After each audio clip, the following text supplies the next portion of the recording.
I worked on ranches in the summertime all through high school and all through college.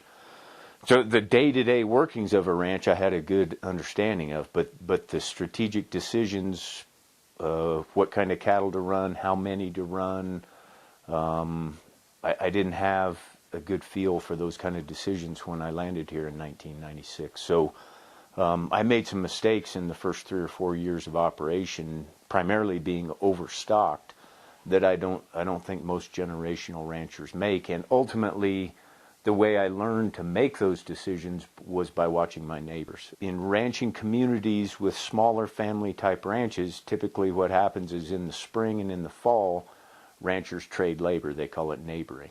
Through neighboring, you see a lot of ranches twice a year. You see them in the springtime when you brand calves, and you see them again in the fall when people wean and ship.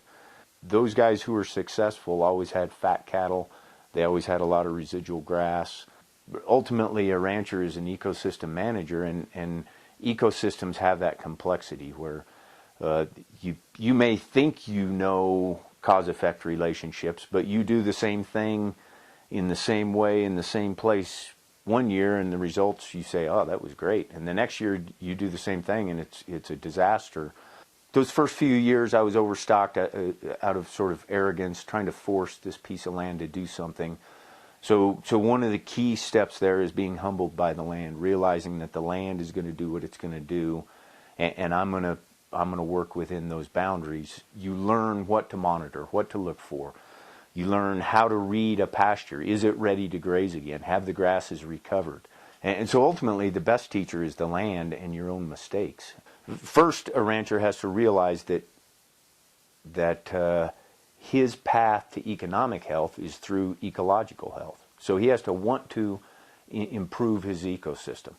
And then second, he has to look at his ecosystem and say, where is it weak? What do I lack here? What in terms of diversity, in terms of water cycle, ecosystem function, what am I lacking?